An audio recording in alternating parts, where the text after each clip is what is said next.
Welcome, parents and families. My name is Jenny Hensley, and I coordinate WKU's parent and family programs. And as the parent of a WKU college student myself, I remember my student having a lot of questions this time last year about housing renewal.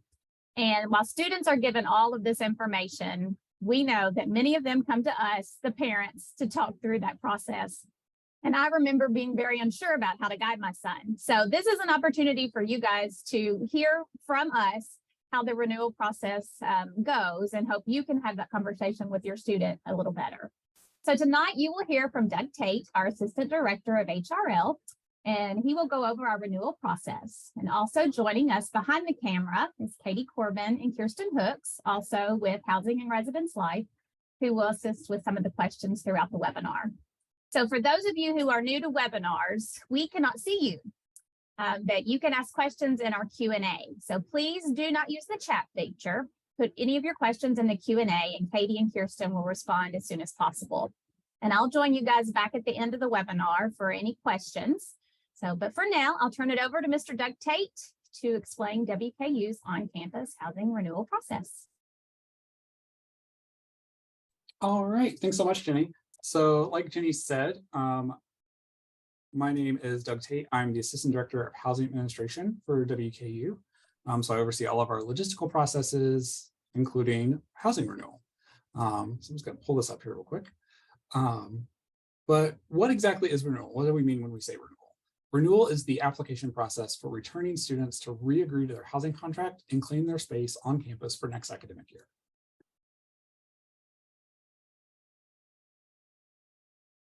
So there's a couple of key differences between this process and the process your students might have gone through before their freshman year. The first one is there's no application fee. So your students' application fee for their freshman year covers every time they renew their housing, as long as they stay continuing to live on campus. Also, students will have a chance to pick their specific exact room. So there's no anxious waiting around to find out what building they got or what room they got or who their roommate's going to be. They're going to know that before they ever leave campus this spring. They'll actually probably know it here in the next month or so. So that gives students a chance to plan for next year, know where they're going to end up, know what parking pass to buy sooner, all those great things. So why live on campus? Going into each renewal year, we have students who tell us they're dead set on going off campus, finding an apartment, finding a house, something like that. But we know that just living on campus makes a student more likely to connect and engage with their faculty and their classmates, more likely to use university resources, takes away that excuse of, oh, it's a far walk to class, things like that. Students who live on campus for 4 semesters are 25% more likely to finish their degree than students who live on for just 3. So just that one extra semester helps their chances of graduation so much. Additionally, renewal provides a chance for students to get a fresh perspective on their WKU journey. Maybe they haven't gotten along well lately with that roommate who they were inseparable from back in August. Or maybe they fell in with the wrong friend group when they first got to campus and they kind of need a fresh start. So having the chance to branch out and put themselves in a different environment could be just what they need to fall back in love with WKU all over again. Each of our halls offers something different. So it's important to keep that in mind when discussing with your student where they want to live next year and what experience they want to have. So just as a reminder, all full-time undergraduate students are required to live on campus for their first 2 years. If your student's considering living off campus next year, I highly encourage you to ensure that they fulfilled that live-on requirement before they sign any type of lease. If you have any questions about the exemptions process or special circumstances or anything like that, check out our website, or you can email us at required.housing@wku.edu. And myself or one of our great office assistants will get back to you with an answer for your specific question. All right, so our housing renewal process occurs in 2 phases. Phase 1 is our application and Squa phase, and then phase 2 is when students can pick their exact room for next year. So phase 1 opens up this coming Monday at 7 a.m. and students will renew their housing contract for next year. So the first thing they're going to do is re-agree to those housing terms and conditions, just like they did before their freshman year, or you might have done as their proxy if they were under 18 at the time. If they are still under 18, you will have to do that proxy agreement again. But on Monday, the app will open up for students to renew that contract, form roommate groups if they know who they want to live with, or if they want to stay with their current roommate or pick a new roommate. They'll also have a chance to squat in their current room. And we'll talk more about squatting here in just a minute. Now, if your student knows they're not going to come back to campus housing, either they have fulfilled that live-on requirement and they are going to go have a new experience, they happen to be graduating, they happen to be transferring, they know they're going to study abroad for the fall, anything like that, we do ask them to go ahead and fill out our non-renewal intentions form. That lets us know that they're not planning on coming back, and we'll stop pestering them to do their housing renewal. So add a little benefit, we'll stop texting and emailing them all the time. Additionally, during phase one, our RAs in every hall are going to host a floor meeting to walk students through that process. It can be a really stressful, heavy information time period. So your student's resident assistant will help walk them through that process. Phase one will end at 11:59 p.m. on Friday, February 24th. So it's really important for students to complete the renewal application next week in that 5-day period. So I've said squat a couple of times, and some of you are probably wondering, what does that mean? So squat just means claiming their room for next year. So they have squatters' rights, basically, in that room. It doesn't prevent them from picking a new room later on in the process. It doesn't prevent them from having other options later on. But if they like what they have, most of our students can squat in their current spaces and claim that space for next year. They can also go ahead and pull in a new roommate if they'd like, or if they want to stick with their current roommate, they can both squat. If both of them and their current roommate want to squat and pull in different people, just send them to our office. We'll walk them through that process and help them both find spaces in the building. Now, there are a few groups of students that cannot squat in their current spaces for next year. So residents of Normal, Regents, Menton, Meredith, and Douglas Keene halls are unable to squat in their space for next year. Those halls will remain dedicated to first-year students in our living learning communities. So unfortunately, those students will have to wait and pick a new space in phase two. Additionally, there are some selected floors and rooms in Hugh Poland and Zacharias Hall that also stay committed to LLC students. And so students will not be able to renew into those spaces. Any resident that can't squat has already received an email 2 days ago, actually, with additional information about if they'll be able to squat or not, what they need to do during phase one, and what they need to do during phase two. Even if they can't squat, they do need to go ahead and renew during phase one, so they have the best chance of getting a good time slot to pick a room during phase two.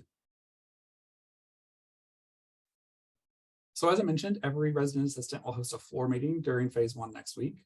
We know this can be a really stressful process for students. It can be very overwhelming. And so we want to help walk them through that process. All of our resident assistants have gone through this, not only training, but they've gone through this themselves as students. So they kind of understand the process. They know what the forms look like. They know the system a little bit better than even some of our staff do, honestly. Specific times for each floor meeting are posted on your residence floor. And there's also a sign in the lobby of their hall that has every floor's floor meeting time. So if your student can't attend the floor meeting on their floor, they're welcome to attend on another floor. All students who attend a floor meeting are entered for one of 10 priority room selection time slots for phase two. So we know these floor meetings are so helpful that we wanted to find a way to incentivize students to go to them. So 10 lucky students who attend a floor meeting next week will be the first 10 students to pick their new room during phase two of the room selection process. All right, just a little information. After phase one ends, February 27th through March 3rd, we have what we call renewal recess. So that week, all student activity is paused.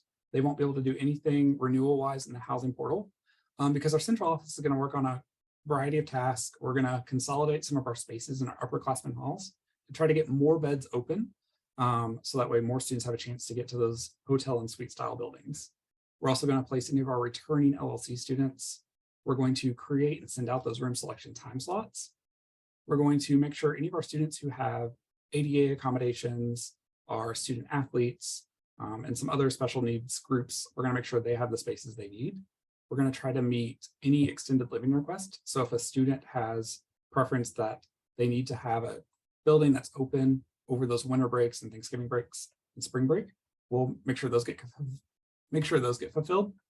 And then lastly, we're going to assign any student who's requested a new incoming student for the fall. So if your student knows someone from back home that's going to be a freshman for next year, we're going to make sure we get those together when we can. Also, during a recess week, our hall directors are going to host some open houses in our upperclassmen halls. So we know, especially our first year students might not have had a chance to see some of these upperclassmen hotel and suite style buildings. So on March 1st and 2nd, from 4 p.m. to 6 p.m. each night, our hall directors are going to host an open house in Bates Runner, Hilltopper, Monday, Gilbert, McLean, and Zacharias halls. They'll get a chance to see a room, common spaces in the building, learn about some of the amenities that some of these halls offer. It's a great chance for them to find out what kinds of spaces they might be interested in to pick the next week. All right, so phase 2 is March 6th, all the way really through 31st, but March 6th through 10th is our room selection lottery slot. So on March 3rd, students will receive an email with a room selection time slot.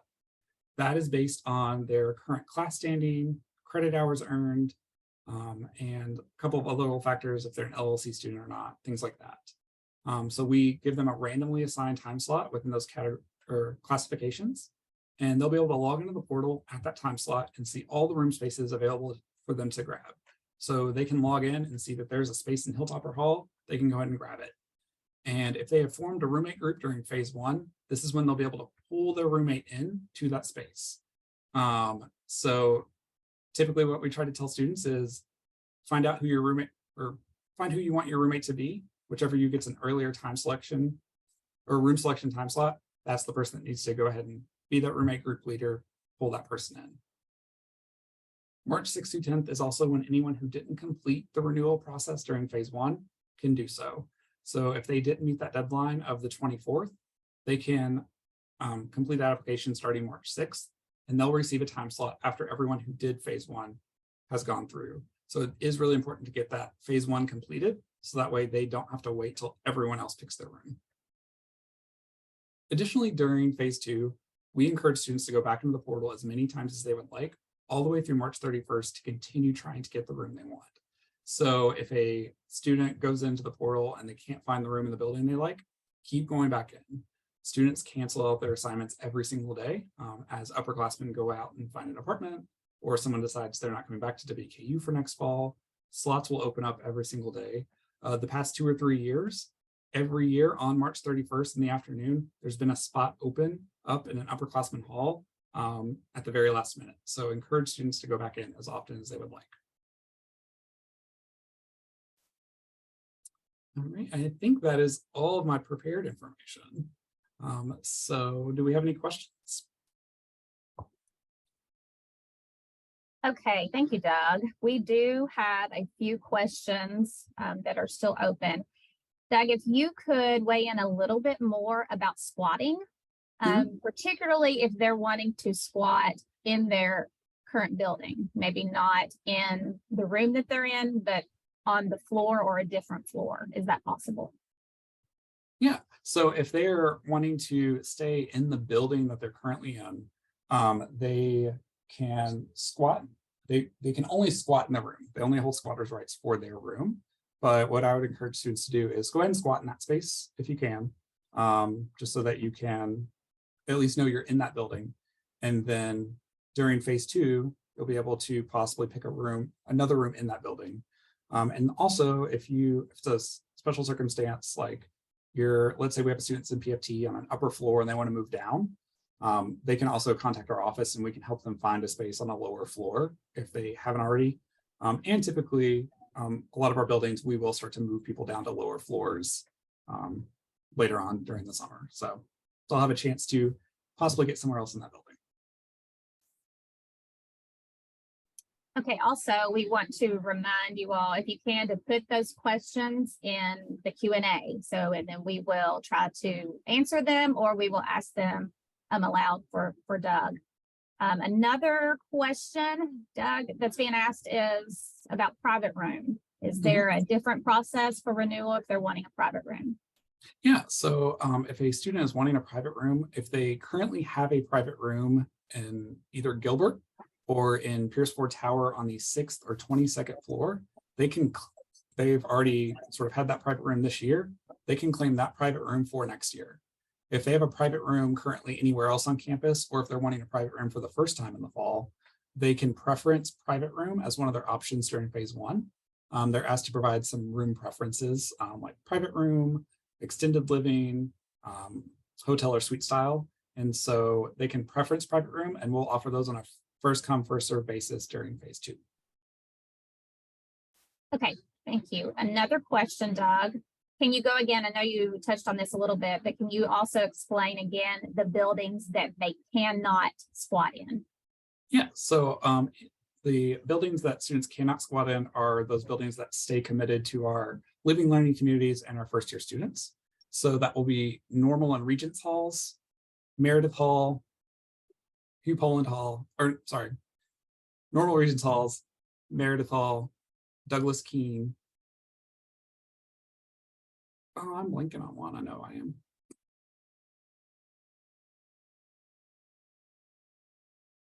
Minton. That's what it is. It's for our honors freshmen. So they cannot squat in Normal, Regents, Minton, Meredith, or Douglas Keene halls. I was trying to help you and I couldn't come up with it either. It was not there. Okay, another question. Can we go over roommate selection process again for those who want to be sure that they have their preferred roommate? Yeah, so during the phase one application, if they know who their preferred roommate is, they'll have the option to enter that student's screen name if they are working together and can know what their screen name is, or they can search for them in the roommate search feature.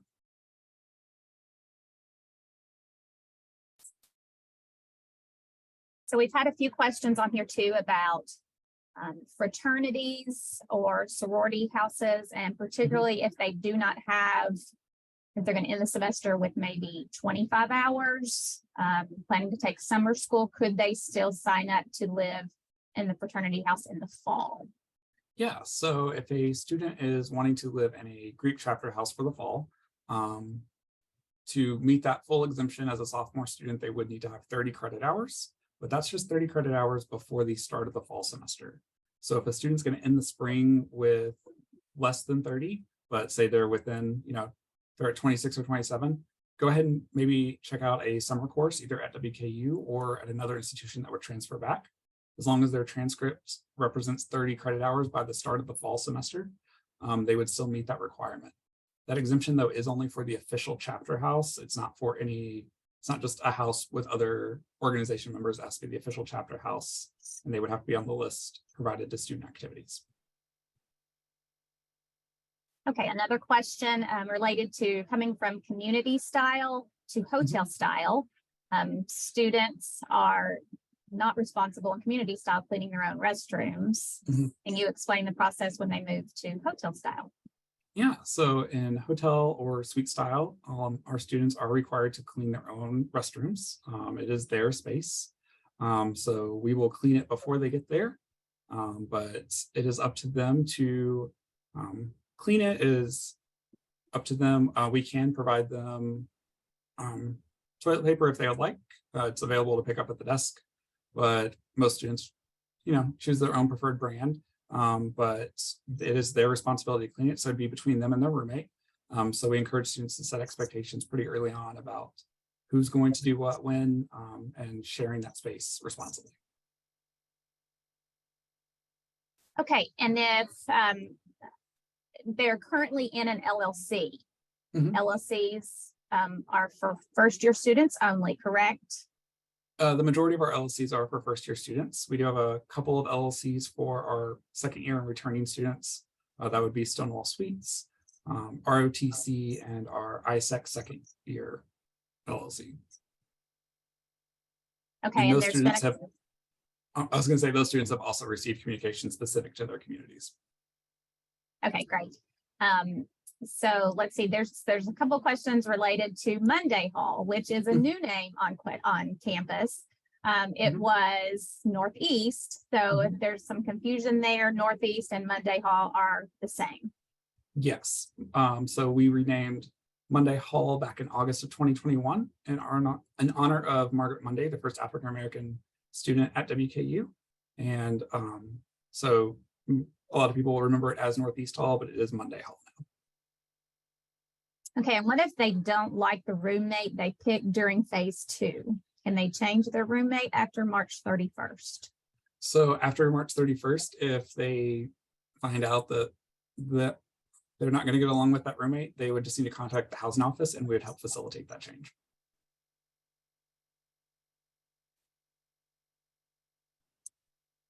Okay, let's see. There's a question about, so the open house tours are only available after phase 1 closes? Correct. So the open house tours are March 1st and 2nd. But remember that they are not picking a new space during phase 1. They would only be picking the space they're already in during phase 1. So they can go on that tour and then be ready to go as soon as phase 2 starts to pick the room they'd like. And I know you've been over this, Doug, but one more time. If they are unable to squat in their room. Yeah. If they are unable to squat in the room, they would still complete phase 1 of the room of the application. And then during phase 2, they would go in and pick a new space. So if they are unable to squat when they do their renewal application during phase 1, they'll get to a page and it says, you're not eligible to squat in your space. We'll see you for phase 2. Okay, and we've had a request, Doug, if you could bring back up the slides for the dates on phase 1 and 2.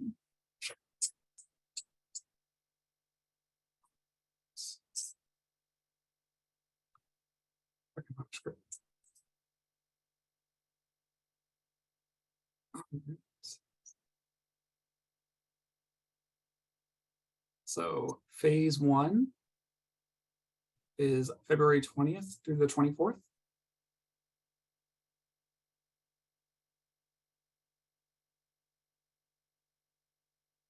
And then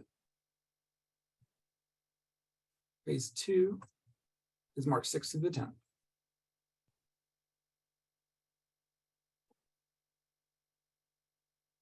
And then again, those open houses will be March 1st and 2nd from 4 p.m. to 6 p.m. And students would just meet in the lobbies of whichever building they're wanting to tour at that time. Okay, a question is if a student is picking new housing, do they confirm their current residence hall in case another one is not available? Yes, so if a student is at all interested, all else fails, I would prefer to live here than an unknown location. For next year, I always encourage students to go ahead and squat in their current space. And then if they find something new, great. And if they don't, at least they are familiar with the space they're currently in. But if they do not squat during phase 1, during phase 2, another student can come in and kind of collect their current space. Okay, that kind of goes into this one. Does renewing their contract on Monday at 7 a.m. provide them an earlier time slot in phase 2? The only advantage to submitting your contract early is if you're trying to get a private room. Those are on a first come, first serve basis based on the renewal date. But outside of that, the room selection time slots for phase 2 are entirely based on the students' credit hours earned and if they are a member of an LLC or not.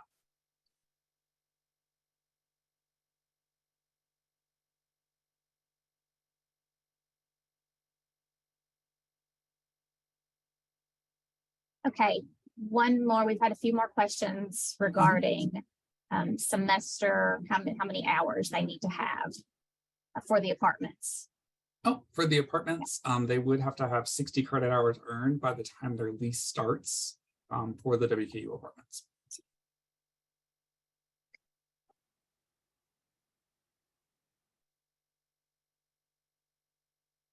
Okay, and then again for fraternities, we've had a few more questions regarding fraternities.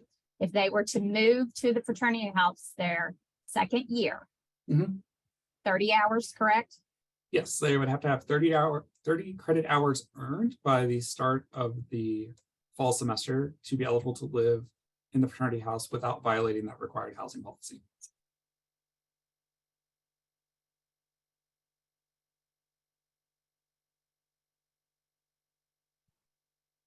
Okay, so do our ADA folks need to pick? I'm sorry, need to pick a private in phase 2? So if a student receives is currently receiving an ADA accommodation, they receive an email from us earlier this week, instructing them to go ahead and if they are or if they're able to go ahead and squat in the space they're currently in so that we know that they at least have a room that matches their accommodation. And then during that recess week, we will make sure that every student with the ADA accommodation has a space that meets their need that we have on record. And then they also have the ability during phase one to request a new building that meets their accommodation needs. And so we'll make those on a as available basis. But our number one commitment is making sure that they have the room that matches their accommodation need.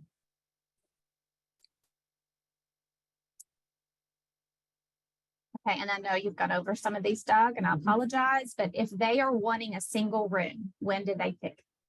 Yeah, so if they are wanting a single room for next year, I would encourage them to do phase one as early as possible so they can list, and they will list private room as their top preference. And then our central office will make a private room offer early on, either during that recess week or during phase two.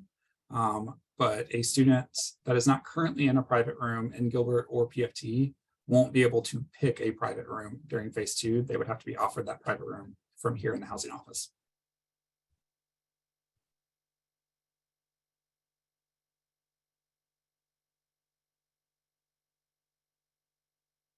Okay. Let's see. So maybe time for a couple more questions.